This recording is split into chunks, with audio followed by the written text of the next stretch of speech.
la segunda carta del apóstol Pablo a los Corintios, capítulo 4, versículos 1 al 6. Llegamos hoy al capítulo 4 de esta segunda epístola del apóstol San Pablo a los Corintios. En nuestro programa anterior apenas alcanzamos a tocar el primer versículo, pero vamos a continuar hoy y vamos a considerar este versículo una vez más. Y aquí tenemos otro aspecto del consuelo de Dios. Vimos en el primer capítulo el consuelo de Dios para los planes de la vida.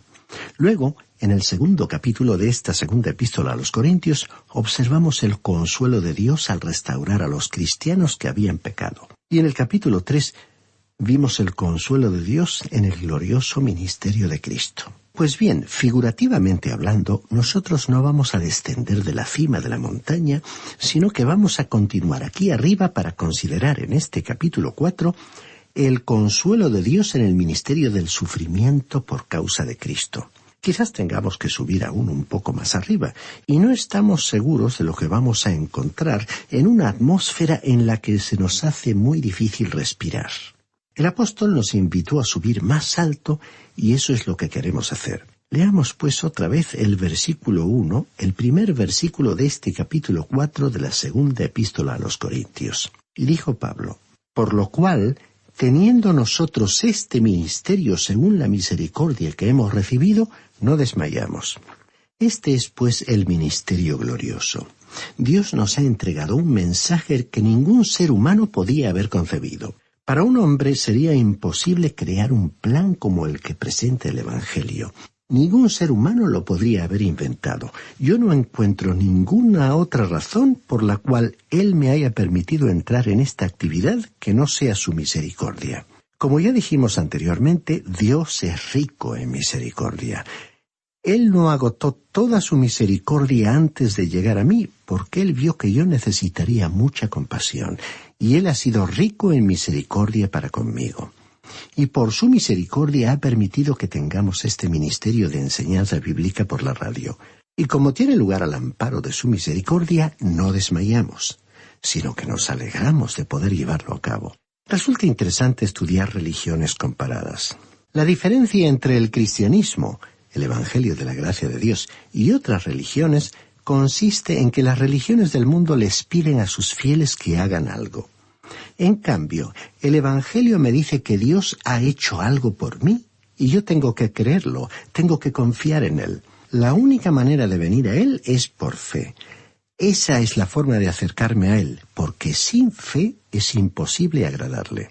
En contraste, como ya hemos dicho, las religiones y sectas requieren que uno se esfuerce en hacer algo. Algunas de estas sectas dicen que uno debe tener fe. Sin embargo, por fe no quieren decir que hay que confiar en el Señor Jesucristo, sino que más bien se refieren a un reconocimiento de Jesús y de que su muerte hace unos 2000 años fue un hecho histórico. Pero debo decirle que el creer simplemente que Jesús murió no le salvará. Estimado oyente, Jesucristo murió por nuestros pecados y resucitó, de acuerdo con las Sagradas Escrituras. Ahí se encuentra precisamente la distinción importante. Nosotros tenemos que depositar nuestra confianza en su obra completada. Esa obra ya ha sido realizada. En una ocasión Pablo había estado bajo la ley. Él sabía bien lo que implicaba estar bajo un sistema que requiriese hacer algo o realizar algún esfuerzo. Dijo que era un hebreo entre los hebreos. En cuanto a la ley, era un fariseo, y en lo referente a la justicia de la ley, sin ninguna culpa. Él estaba realmente bajo la ley, y había tenido la esperanza de hacer algo para lograr su salvación. Entonces un día se encontró con el Señor Jesús en el camino que conducía a Damasco. Después de conocerle como su Señor y Salvador, escribió en su carta a los Filipenses, capítulo 3, versículos 8 y 9. Por amor a Él lo he perdido todo, y lo considero como basura, a fin de ganar a Cristo y ser hallado en Él, no teniendo mi propia justicia que se basa en la ley, sino la que se adquiere por la fe en Cristo, la justicia que procede de Dios y se basa en la fe. Podemos ver que después de que Pablo estuvo frente a Jesucristo, fue consciente de que nunca podría lograr la salvación por sí mismo. Cualquier tipo de justicia que pudiera tener derivada de la ley no sería suficiente. él necesitaría tener la justicia de Jesucristo. Después de llegar a esa conclusión y de dar ese paso de fe, sintió que para él comenzaba una nueva vida. El apóstol Pablo mismo nos dirá en el capítulo 5 de esta misma carta que si alguno estaba unido a Cristo, se había convertido en una nueva persona, porque las cosas viejas que caracterizaban su vida anterior habían quedado fuera, habían pasado como una etapa que había quedado atrás. En la nueva etapa habían aparecido cosas nuevas, y lo dijo refiriéndose a todo lo que el Espíritu Santo produce en la nueva vida, es decir, a los nuevos valores, a las nuevas experiencias, a la esperanza de la vida eterna de ese nuevo creyente, que como cristiano se va pareciendo cada vez más a Cristo su Señor. Y así como en la experiencia del apóstol Pablo, autor de esta carta que estamos estudiando, el encuentro con el Señor resucitado marcó aquel día como el comienzo de una nueva etapa, como el principio de una vida significativa. Y es también una nueva vida para cada uno de nosotros cuando nos acercamos a Cristo reconociendo nuestra profunda necesidad espiritual.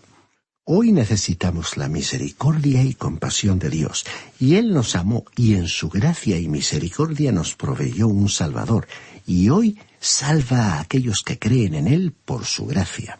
Ahora, Pablo aún no había concluido y dijo algo más aquí en el versículo 2 de este capítulo 4 de la segunda epístola a los Corintios.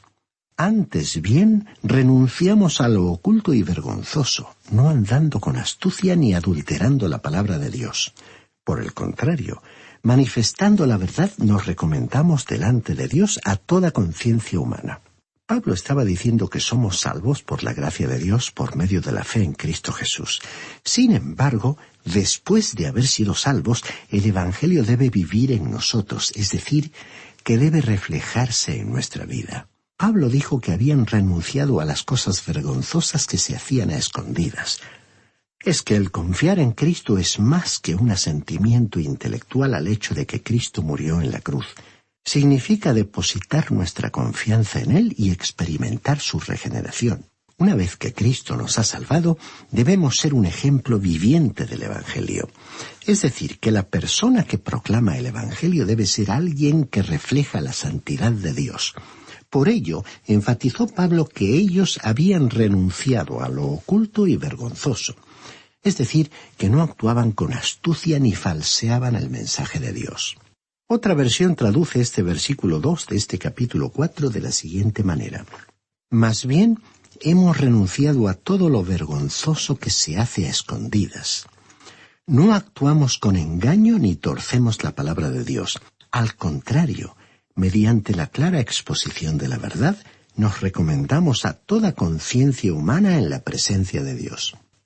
Es decir, que no debemos vivir como hipócritas aparentando lo que en realidad no somos, y nuestra conducta no debiera estar en contradicción con lo que estamos predicando, y esa conducta debiera merecer la aprobación del Señor Jesucristo.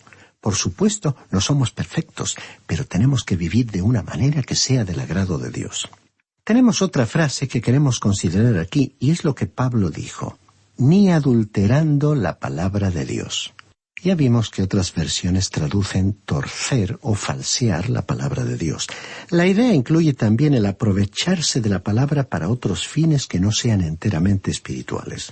Y cada uno debería examinarse a sí mismo preguntándose: ¿por qué proclamo y enseño la palabra de Dios? El apóstol Pablo, como predicador, lo tenía bien claro cuando escribió lo siguiente en 1 Corintios capítulo 9, versículo 16. «Ay de mí si no predico el Evangelio». Sus palabras expresaban una profunda motivación, una motivación vital. Una persona puede predicar el Evangelio y decir cosas que son absolutamente ciertas y verdaderas, pero al mismo tiempo su vida puede estar comunicando otro mensaje que es completamente diferente. Y permítame decirle, estimado oyente, que yo mismo oro mucho sobre este asunto pensando en mi propia vida y le pido a Dios que no me deje predicar si no lo hago con una conciencia clara y limpia y con el poder del Espíritu de Dios. Es inútil predicar a menos que se cumplan esas dos condiciones.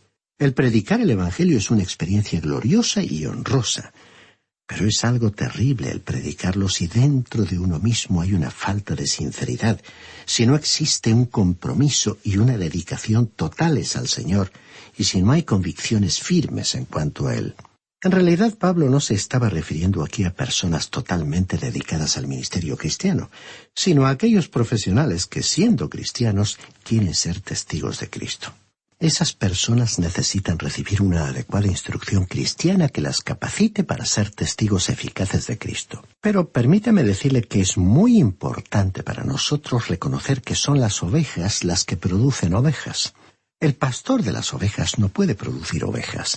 Él las apacienta y las cuida. Pero son las ovejas las que pueden ganar a otras ovejas.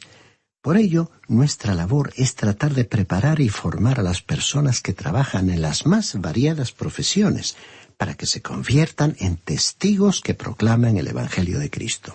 Y de paso, quisiéramos preguntarle si está haciendo usted algo para difundir la palabra de Dios en nuestro tiempo. Eso es testificar. Quizás usted no puede hacerlo personalmente, pero puede ayudar a que otros lo hagan facilitándoles los medios. O quizás usted sea un hombre o una mujer que dedica mucho tiempo a la oración y puede entonces interceder por aquellos que predican y enseñan la palabra de Dios. O incluso puede que usted esté en contacto con otras personas a las que nadie podría alcanzar, o que esté cerca de algunos que no escucharían a nadie más. Dios le ha llamado a usted para ser un testigo, y esa es una tremenda tarea. Continuemos leyendo ahora los versículos 3 y 4 de este capítulo 4 de 2 Corintios.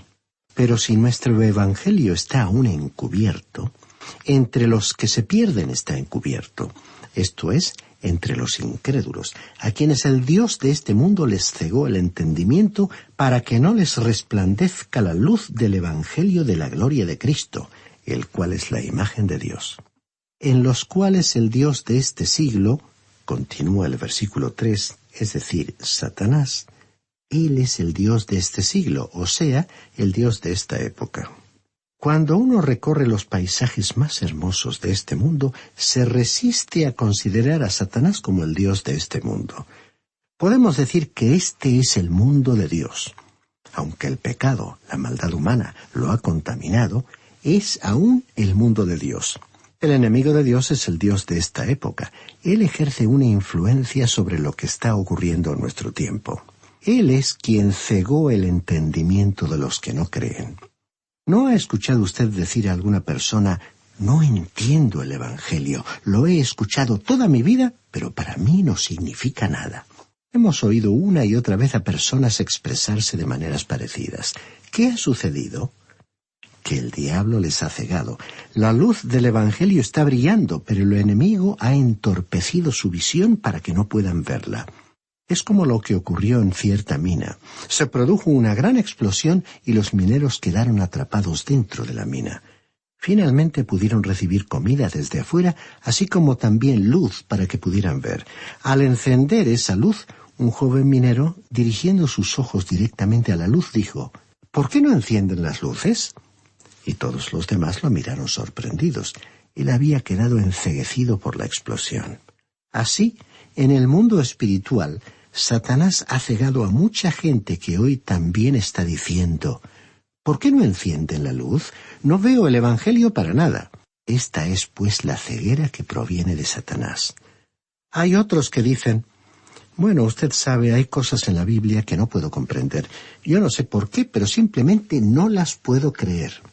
Hace un tiempo recibimos una carta detallando, con cierto resentimiento, todo lo que esa persona manifestaba no poder creer.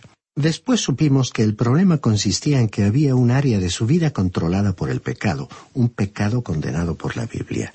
En realidad, esa persona no quería creer, y esa es hoy la condición de muchos.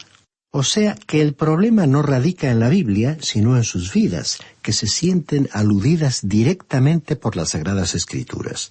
Estimado oyente, usted puede optar por la satisfacción momentánea que le proporciona el dejarse llevar, casi diríamos mejor, dejarse arrastrar por su pecado. Por supuesto que usted puede continuar haciéndolo, pero usted será el que sufra las consecuencias. Aunque tiene usted otra opción. Puede usted recurrir a Cristo para ser liberado. Y por favor, no me diga que no puede. Si usted quiere, podrá hacerlo. En el mismo instante en que alguien se ve a sí mismo como un pecador y dice, estoy dispuesto a renunciar a mi pecado, estoy dispuesto a recibir al Señor Jesucristo como mi Salvador, esa persona será salva. La palabra de Dios es una luz. En vez de decir que usted no puede ver la luz y en vez de tratar de culpar a la Biblia, ¿por qué no se enfrenta a sus pecados ante la presencia de Dios? Si así lo hace, no tendrá dificultad alguna en creer. Nos agradaría incluir aquí una cita de Isaac Newton, y seguramente nadie negará que fue un gran intelectual y un científico. Alguien un día le dijo, «Yo no entiendo. Usted parece creer en la Biblia como un niño pequeño. Yo lo he intentado, pero no puedo. Muchas de las afirmaciones bíblicas no significan nada para mí y por lo tanto no puedo creer». Y esta fue la respuesta de Isaac Newton. A veces entro en mi estudio distraído e intento encender la vela con el capuchón extinguidor que sin darme cuenta había dejado colocado sobre ella. Y por más que intento encenderla, por supuesto, no puedo. Pero al retirar el extinguidor, entonces sí puedo encender la vela. Me temo que en su caso, al decirme que usted no puede creer, el extinguidor es el amor a sus pecados, es una incredulidad deliberada que permanece dentro de usted. Vuélvase a Dios con una actitud de arrepentimiento. Esté dispuesto a permitir que el Espíritu de Dios le revele su verdad y Él se complacerá en mostrarle la gloria de la gracia de Dios brillando en el rostro de Jesucristo. Hasta aquí la cita. ¿Por qué no cree la gente? Porque Satanás ha cegado sus ojos, ha oscurecido su vista espiritual, para que, como dijo Pablo en este pasaje, no les resplandezca la luz del Evangelio de la gloria de Cristo, el cual es la imagen de Dios. El mensaje del Evangelio es glorioso porque revela la gloria de Cristo. Y aparentemente eso es precisamente lo que los seres humanos no quieren ver. Y dice el versículo 5, «No nos predicamos a nosotros mismos, sino a Jesucristo como Señor, y a nosotros como vuestros siervos por amor de Jesús». Nosotros predicamos a Jesucristo como Señor. Créame, estimado oyente, que usted y yo estamos indefensos e impotentes cuando proclamamos la palabra de Dios. En el mundo espiritual hay un enemigo que se nos opone y que ciega la mente de las personas. Ahora veamos el versículo 6. Porque Dios, que mandó que de las tinieblas resplandeciera la luz, es el que resplandeció en nuestros corazones para iluminación del conocimiento de la gloria de Dios en el rostro de Jesucristo. Ahora Pablo estaba proyectándose hacia atrás en el tiempo, a la creación del universo, cuando Dios creó la luz. El mundo fue creado hace muchísimo tiempo por Dios y Él no nos ha indicado la fecha. Nuestro Dios es un Dios eterno y seguramente no estaba sin hacer nada esperando que el hombre entrara en la escena. Creemos que este universo ha estado en existencia por un extraordinariamente largo periodo de tiempo y que algo le ocurrió. Presenta evidencias de haber experimentado una convulsión de enormes proporciones. Algo debe haberle ocurrido a una creación perfecta. En el libro de Génesis, capítulo 1, Dios se introdujo en esa escena. El Espíritu de Dios literalmente se movía sobre la superficie de las aguas. En ese momento Dios dijo, «Sea la luz». Y entonces hubo luz. La luz comenzó a existir. Porque Dios, dijo aquí Pablo, que mandó que de las tinieblas resplandeciese la luz, es el que resplandeció en nuestros corazones. Lo que sucede es lo siguiente. Así como el Espíritu de Dios se movía sobre la superficie del agua, se mueve sobre el alma. Él actúa para traer convicción a nuestros corazones y después nos regenera. Y la luz del glorioso Evangelio de Cristo, quien es la imagen de Dios, brilla en nuestro interior y de esa manera le podemos contemplar. Como alguien ha dicho acertadamente, la mirada salva, pero la contemplación fija santifica. Necesitamos pasar mucho tiempo observando a Cristo.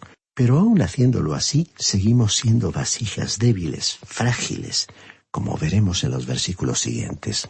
En medio de las ambigüedades que caracterizan a todas las afirmaciones humanas y a la sensación de duda e inseguridad que nos dejan, destacamos al concluir la veracidad del mensaje de Dios expresado en el Evangelio. Como su palabra así lo expresa, esa luz es diáfana y disipa las tinieblas. Y el evangelista Juan expresó una realidad cuando dijo en su capítulo 1, versículo 5, «La luz en las tinieblas resplandece, y las tinieblas no la dominaron». Y más adelante en su evangelio declaró que los hombres amaron más las tinieblas que la luz, porque sus obras eran malas. Pero en medio de estas actitudes de rechazo por parte de muchos en el día de hoy, Jesús reitera su invitación que otra vez, estimado oyente, le invitamos a aceptar. Dijo Jesús, «Yo soy la luz del mundo. El que me sigue no andará en tinieblas, sino que tendrá la luz de la vida». Por Pablo a los Corintios, en el capítulo 4, versículos 7 al 18. Continuamos hoy en el capítulo 4 de esta segunda epístola del apóstol San Pablo a los Corintios, en esta sección que trata el tema del consuelo de Dios. Ante nosotros tenemos el consuelo de Dios en el ministerio del sufrimiento que se experimenta por causa de dar testimonio de Cristo y de su mensaje. Antes de comenzar nuestra consideración del pasaje asignado para el día de hoy, resumiremos algunos de los versículos anteriores de este capítulo 4. En los versículos 3 y 4 destacamos las siguientes frases. En los cuales el Dios de este siglo, continúa el versículo 3, es decir, Satanás, él es el Dios de este siglo, o sea, el Dios de esta época. Cuando uno recorre los paisajes más hermosos de este mundo, se resiste a considerar a Satanás como el Dios de este mundo. Podemos decir que este es el mundo de Dios. Aunque el pecado, la maldad humana, lo ha contaminado, es aún el mundo de Dios. El enemigo de Dios es el Dios de esta época. Él ejerce una influencia sobre lo que está ocurriendo en nuestro tiempo. Él es quien cegó el entendimiento de los que no creen. ¿No ha escuchado usted decir a alguna persona, no entiendo el Evangelio, lo he escuchado toda mi vida, pero para mí no significa nada? Hemos oído una y otra vez a personas expresarse de maneras parecidas. ¿Qué ha sucedido? Que el diablo les ha cegado. La luz del Evangelio está brillando, pero el enemigo ha entorpecido su visión para que no puedan verla. Es como lo que ocurrió en cierta mina. Se produjo una gran explosión y los mineros quedaron atrapados dentro de la mina. Finalmente pudieron recibir comida desde afuera, así como también luz para que pudieran ver. Al encender esa luz, un joven minero, dirigiendo sus ojos directamente a la luz, dijo, «¿Por qué no encienden las luces?». Y todos los demás lo miraron sorprendidos. Él había quedado enceguecido por la explosión. Así, en el mundo espiritual, Satanás ha cegado a mucha gente que hoy también está diciendo, «¿Por qué no encienden la luz? No veo el Evangelio para nada». Esta es, pues, la ceguera que proviene de Satanás. Hay otros que dicen, «Bueno, usted sabe, hay cosas en la Biblia que no puedo comprender. Yo no sé por qué, pero simplemente no las puedo creer». Hace un tiempo recibimos una carta detallando, con cierto resentimiento, todo lo que esa persona manifestaba no poder creer. Después supimos que el problema consistía en que había un área de su vida controlada por el pecado, un pecado condenado por la Biblia. En realidad, esa persona no quería creer. Y esa es hoy la condición de muchos. O sea, que el problema no radica en la Biblia, sino en sus vidas, que se sienten aludidas directamente por las Sagradas Escrituras. Estimado oyente, usted puede optar por la satisfacción momentánea que le proporciona el dejarse llevar, casi diríamos mejor, dejarse arrastrar por su pecado. Por supuesto que usted puede continuar haciéndolo, pero usted será el que sufra las consecuencias. Aunque usted tiene otra opción. Puede recurrir a Cristo para ser liberado. Y por favor no me diga que no puede. Si usted quiere, podrá hacerlo. En el mismo instante en que alguien se ve a sí mismo como un pecador y dice, estoy dispuesto a renunciar a mi pecado, estoy dispuesto a recibir al Señor Jesucristo como mi Salvador, esa persona será salva. La palabra de Dios es una luz. En vez de decir que usted no puede ver la luz, y en vez de tratar de culpar a la Biblia, ¿por qué no se enfrenta a sus pecados ante la presencia de Dios? Si así lo hace, no tendrá dificultad alguna en creer. Y en el versículo 5 destacamos que nosotros predicamos a Cristo como Señor. Créame, estimado oyente, usted y yo estamos indefensos e impotentes cuando proclamamos la palabra de Dios. En el mundo espiritual hay un enemigo que se nos opone y que ciega la mente de las personas. En el versículo 6 subrayamos que Pablo estaba proyectándose hacia atrás en el tiempo, a la creación del universo cuando Dios creó la luz. El mundo fue creado hace muchísimo tiempo por Dios y Él no nos ha indicado la fecha. Nuestro Dios es un Dios eterno, y seguramente no estaba sin hacer nada esperando que el ser humano entrara en la escena. Creemos que este universo ha estado en existencia por un extraordinariamente largo período de tiempo y que algo le ocurrió. Presenta evidencias de haber experimentado una convulsión de enormes proporciones. Algo debe haberle ocurrido a una creación perfecta. En el capítulo 1 del libro del Génesis, Dios se introdujo en esa escena. El Espíritu de Dios literalmente se movía sobre la superficie de las aguas. En ese momento Dios dijo, «Sea la luz». Y entonces hubo luz. La luz comenzó a existir. Porque Dios, dijo aquí Pablo, que mandó que de las tinieblas resplandeciese la luz, es el que resplandeció en nuestros corazones. Lo que sucede es lo siguiente. Así como el Espíritu de Dios se movía sobre la superficie del agua, se mueve sobre el alma. Él actúa para traer convicción a nuestros corazones y después nos regenera. Y la luz del glorioso Evangelio de Cristo, quien es la imagen de Dios, brilla en nuestro interior. Y de esa manera le podemos contemplar. Como alguien ha dicho acertadamente, la mirada salva, pero la contemplación fija santifica. Necesitamos pasar mucho tiempo observando a Cristo, pero aún haciéndolo así, seguimos siendo vasijas débiles, frágiles, como veremos en los versículos siguientes. Ahora entonces comenzaremos nuestra lectura del pasaje bíblico que nos toca desarrollar en el día de hoy. Veamos lo que dijo el apóstol Pablo en este versículo 7 de este capítulo 4 de la segunda epístola a los Corintios. Pero tenemos este tesoro en vasos de barro, para que la excelencia del poder sea de Dios y no de nosotros. El mensaje de la salvación y los resultados que ésta produce son gloriosos y divinos, pero en contraste, los portadores de dicho mensaje son personas frágiles, débiles, mortales. En este aspecto podemos decir que la vida del apóstol Pablo se caracterizó por un profundo sentido de su indignidad, de su falta de mérito ante la grandeza del mensaje que proclamaba. Y él mantuvo siempre vivo ese contraste, para que nadie pudiera cuestionar el origen del Evangelio y su carácter, como una obra de Dios y no de los seres humanos. Nosotros somos simplemente vasos de barro. El cuadro que se nos presenta aquí es vivo y claro. La palabra que se utiliza para indicar barro es ostraquinos, y es en ese material que los arqueólogos están excavando hoy. En realidad, muchas de sus excavaciones tienen lugar en los antiguos basureros de la ciudad, donde se tiraban las vasijas rotas de barro cocido. Eso es lo que ocurrió en Egipto, en Oxyrhynchus. Los arqueólogos, al excavar donde iba a parar la basura, encontraron vasos de barro rotos y otras obras de alfarería. En el Líbano, en la zona de Tiro, hay un lugar donde existe una gran excavación. Es el lugar donde Alejandro Magno rellenó una zona entre la costa y una isla formando una península. En la actualidad se puede caminar de un lugar a otro donde ahora se están llevando a cabo excavaciones. Y se pueden ver a su alrededor muchos trozos de utensilios de alfarería. En ese lugar hay toda clase de vasos de barro. Y con esos frágiles vasos de barro, una alfarería que puede romperse fácilmente, se nos compara a nosotros aquí. Pero nosotros tenemos un tesoro. Ahora, ¿cuál es ese tesoro? Es el Evangelio glorioso y lo llevamos en nuestros pequeños y viejos vasos de barro. Es por tal motivo que el apóstol dijo en el versículo 5 de este capítulo, «No nos predicamos a nosotros mismos, sino a Jesucristo como Señor». Nosotros somos siervos por amor a Jesucristo. A veces tenemos sueños de grandeza incluso en el ministerio cristiano, pero a la hora de la verdad, incluso considerando nuestra biografía, somos solo siervos. Y aquí cabe destacar que no nos gusta que nos traten como siervos. Pero francamente, el reconocimiento de que somos siervos es lo mejor que puede decirse de nosotros. Por lo tanto, Pablo decía, tenemos este tesoro en vasos de barro para que la excelencia del poder sea de Dios y no de nosotros. La comparación con los vasos de barro nos lleva a recordar el incidente que tuvo lugar en la época de Gedeón. Usted recordará que cuando estudiamos el libro de los jueces, en el capítulo 7, leímos que Gedeón reunió solo a 300 hombres para liberar a su tierra de los numerosos invasores madianitas. Cada hombre tenía en sus manos una antorcha y una vasija de barro.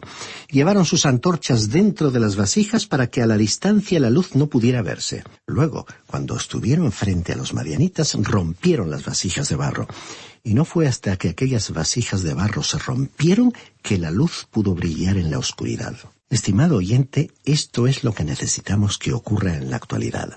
Figurativamente hablando, desde un punto de vista espiritual, necesitamos que se quiebre la vasija o el cántaro de barro. El apóstol Pablo fue un hombre que supo lo que implicaba sufrir por causa de Jesús y que su vasija se quebrase. El problema hoy es que no hay mucha gente dispuesta a pasar por esa experiencia. El profesor de un seminario solía decir a sus alumnos que cuando alguien nace, alguna persona tiene que sufrir. En el mundo espiritual también sucede así.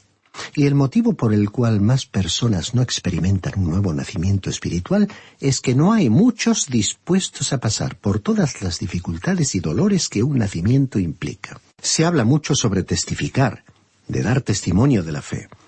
Pero esa labor exige pagar un precio, y no precisamente un precio material. En el sentido espiritual, pues, la vasija de barro debe ser quebrada. En nuestra vida no podemos hacer las cosas a nuestra manera y al mismo tiempo a la manera de Cristo. Necesitamos entonces tomar una decisión sobre si hemos de seguir al Señor Jesucristo o no. Continuemos leyendo el versículo 8. Estamos afligidos en todo, pero no agobiados, perplejos, pero no desesperados. En su carta anterior, Pablo se había comparado con sus compañeros, los demás apóstoles. Dijo que a ellos Dios los había puesto en último lugar, como condenados a muerte, que habían llegado a ser un espectáculo para el mundo y para los ángeles. La misma metáfora es empleada aquí para evocar la misma imagen e ilustrar así las exigencias del ministerio cristiano, contrastando la impotencia humana con los recursos y el poder divino. Pablo estaba haciendo una comparación. Él dijo, estamos afligidos o atribulados. Y luego dijo, mas no angustiados. Este era un grado superlativo. Él parecía estar presionado como si le faltara espacio o tiempo para predicar, pero él aún tenía lugar o tiempo para predicar el Evangelio. Había una lucha cuerpo a cuerpo, pero él aún podía recurrir a Dios. Y quedaba claro que si no hubiera sido por la intervención de Dios, estas aflicciones habrían anulado el servicio cristiano de Pablo y a él como persona. El apóstol Pablo dijo que estaba perplejo o en apuros, que no podía encontrar una salida, una vía de escape, pero que no estaba desesperado. Él pudo salir y el Espíritu de Dios lo guió. Y dijo en el versículo 9, perseguidos pero no desamparados, derribados pero no destruidos. Es decir, que había sido perseguido por sus enemigos, pero que no fue superado por ellos. En su carta a los Filipenses, capítulo 1, versículo 12, él dijo, quiero que sepáis, hermanos, que las cosas que me han sucedido han contribuido más bien al progreso del Evangelio. De tal manera que en todo el pretorio y entre todos los demás se ha hecho evidente que estoy preso por causa de Cristo. Aun cuando él se encontraba en una prisión, siempre pudo decir que el Señor estuvo a su lado. Y luego él dijo que habían sido derribados, pero no destruidos. Esto es algo tremendo. Él había sido derribado, el enemigo lo había golpeado, lo había derribado, pero no lo pudo destruir, no le había dado muerte. Incluso al final de su vida, Pablo pudo decir, he acabado mi carrera. Aquí él parecía estar luchando por una causa perdida, y uno puede quizás pensar que este hombre era muy débil. Sin embargo, en su debilidad él era muy fuerte. Si usted pudiera ver a este hombre débil, a este judío enfermo, enfrentado al poderoso imperio romano, habría llegado a la conclusión de que no significaba absolutamente nada. Pero lo cierto fue que él trajo un mensaje que debilitó al imperio romano. Incluso un historiador romano dijo que el imperio romano no pudo resistir el avance de la predicación del Evangelio de Cristo. Pablo parecía ser tan débil entonces, ¿verdad? Sin embargo, Dios le libró una y otra vez. Usó métodos milagrosos y también utilizó métodos naturales, porque Dios nunca abandona a sus siervos. Estimado oyente, usted y yo vivimos en una época en la que predomina la transigencia, la conveniencia, y en días en que se valora a una persona por su popularidad o por los amigos que tiene. El doctor Roberto Schuller decía en Estados Unidos hace algunos años, yo valoro a una persona por los enemigos que tiene. Y muchos piensan que uno debe tener los enemigos adecuados. Jesús dijo que si le amamos y le seguimos, el sistema que representa al mundo nos odiaría. El apóstol Pablo tenía también los enemigos apropiados. Bueno, leamos el versículo 10 de este capítulo 4. Donde quiera que vamos, llevamos siempre en el cuerpo la muerte de Jesús, para que también la vida de Jesús se manifieste en nuestros cuerpos. Recordemos que en su primera carta a los Corintios, capítulo 15, versículo 31, el apóstol Pablo dijo que cada día se encontraba en peligro de muerte. Y en su carta a los Romanos, capítulo 8, versículo 36, dijo, como está escrito, Por causa de ti somos muertos todo el tiempo, somos contados como ovejas de matadero. Y una vez más, como ya hemos citado anteriormente, en su primera carta a los Corintios, capítulo 4, versículo 9, escribió: Dios nos ha puesto a nosotros, los apóstoles, en el último lugar, como a sentenciados a muerte. Hemos llegado a ser un espectáculo para el mundo, para los ángeles y para los hombres. Los cristianos no deberían tener temor de sufrir. Jesús dijo que el sistema del mundo odiaría a los cristianos si éstos se comprometieran a seguirle. Y el apóstol Pablo sufrió intensamente por causa de su testimonio de Jesús, es decir, que llevó sobre su propio cuerpo las heridas que le produjeron cuando fue sometido a sesiones de latigazos o cuando fue apedreado. Sin embargo, el Jesús viviente también se manifestaba en Pablo. O sea, que aunque estaban a la vista las pruebas de su sufrimiento físico y de su cercanía a la muerte en muchas ocasiones, al mismo tiempo era evidente que él disfrutaba de una vida espiritual intensa. Constituye un honor ocupar nuestro lugar junto al Señor Jesucristo en estos tiempos. Ahora, en el versículo 11, confirmando esta idea, nos dijo el apóstol Pablo: Pues nosotros que vivimos, siempre estamos siendo entregados a muerte por causa de Jesús, para que también la vida de Jesús se manifieste en nuestro cuerpo mortal. En realidad, podemos ser más fuertes en los momentos en que sentimos la mayor debilidad. Y en los versículos 12 al 14 dijo: De manera que la muerte actúa en nosotros y en vosotros la vida. Pero teniendo el mismo espíritu de fe, conforme a lo que está escrito: Creí, por lo cual hablé. Nosotros también creemos, por lo cual también hablamos. Y sabemos que el que resucitó al Señor Jesús, a nosotros también nos resucitará con Jesús y nos presentará juntamente con vosotros. Esto es algo muy interesante de notar, y es muy importante que veamos esto, que Pablo no consideraba la muerte como el fin de todas las cosas. Él estaba mirando más allá. Para él, la muerte era simplemente una de las experiencias por las cuales tendría que pasar. En el capítulo siguiente, él comenzaría a hablar del consuelo en el ministerio del martirio por causa de Cristo. Porque hay un consuelo en entregar la vida por causa de Jesús. En este sentido, la vida del apóstol estaba motivada por el ejemplo de su Señor, cuya misión resumió bien el evangelista Marcos en su capítulo 10, versículo 45, al decir que Jesús había venido para servir y para dar su vida en rescate por muchos.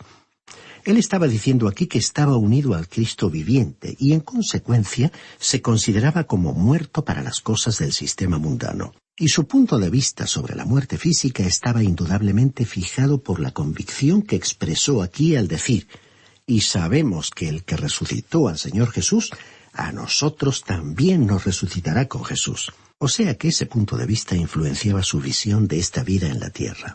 Por lo tanto, pudo decir en los versículos 15 y 16: Todas estas cosas padecemos por amor a vosotros, para que la gracia que se va extendiendo por medio de muchos haga que las acciones de gracias abunden para la gloria de Dios. Por tanto, no desfallecemos. Antes, aunque nuestro hombre exterior, va decayendo, el interior, no obstante, se renueva de día en día. Este es un versículo extraordinario. Al llegar a la vejez comenzamos a extinguirnos en lo que a este cuerpo que tenemos se refiere. Sin embargo, crecemos en la gracia y el conocimiento de Jesucristo. Cuando uno llega a cierta edad, siempre desearía ser mucho más joven y saber lo que sabe ahora. Lo que uno quiere decir es que este cuerpo viejo que tiene está decayendo y al tener conciencia de ello le gustaría cambiarlo. Es un cuerpo es un cuerpo que comienza a deteriorarse, pero la parte interior se va renovando día a día. Cabe destacar que Pablo vivió la realidad del desaliento. Recordemos que cuando no pudo encontrarse con Tito en Troas, como vimos en el capítulo 2, versículos 12 y 13, se sintió muy afligido. Él lo era inmune al desaliento, pero también conocía la experiencia de comprobar que Dios intervenía en su vida y en las circunstancias, cuando él sentía haber llegado al mismo límite de su resistencia física y anímica. Luego Pablo dijo aquí en el versículo 17 del capítulo 4 de esta segunda carta a los Corintios: Pues esta leve aflicción momentánea produce en nosotros un cada vez más excelente y eterno peso de gloria, no mirando nosotros las cosas que se ven, sino las que no se ven. Pues las cosas que se ven son temporales, pero las que no se ven son eternas. Aquí él nuevamente hizo un contraste. Él estaba hablando de todos los problemas que tenemos y en esas circunstancias este periodo parece muy largo, ¿no es verdad? Y parece bastante difícil de soportar. Pero cuando comenzamos a compararlo con el peso de la gloria eterna, mucho mayor y más abundante que llegará algún día, la aflicción actual parece leve comparada con aquella gloria. En estos pasajes se ha destacado la lección de que Dios utiliza el sufrimiento en la vida de los cristianos como parte de un proceso de transformación y renovación espiritual. Alguien ha dicho, al atardecer el día se hará más claro. Y eso es algo que está de acuerdo con las Sagradas Escrituras. Dice el Salmo 90, versículo 9, «Ciertamente todos nuestros días declinan a causa de tu ira. Acabamos nuestros años como un suspiro». Y el versículo 4 de dicho salmo dice que nuestros años son como una vigilia de la noche. Por ello, este pasaje de 2 Corintios afirma que lo que sufrimos en esta vida es algo ligero, leve, que pronto pasa, pero nos trae como resultado una gloria eterna mucho mayor y más abundante, que vale muchísimo más que todo sufrimiento. En consecuencia, no fijamos nuestra vista en lo que se ve, ya que las cosas visibles son pasajeras, mientras que las que no se ven son eternas. O sea que paradójicamente, Pablo exhortó a los creyentes de Corinto a fijar su vista en el mundo invisible, el que no se ve exteriormente con los ojos físicos. Lo que la persona interior ve en su percepción espiritual sobrepasa lo que los ojos de nuestro cuerpo pueden ver. Nosotros compartimos la esperanza del patriarca Abraham, cuyo nombre aparece incluido en la lista de los que se destacaron por su fe en la carta a los Hebreos, en el capítulo 11. Dice allí que Abraham esperaba la ciudad que tiene fundamentos, cuyo arquitecto y constructor es Dios. Por ello, estimado oyente, le invitamos a dar el paso de fe de aceptar al Señor Jesucristo como Salvador, a permitir la acción del Espíritu Santo en su vida, para comenzar a recibir las bendiciones de la vida eterna, que son el anticipo en esta vida de lo que Dios tiene preparado para aquellos que le aman.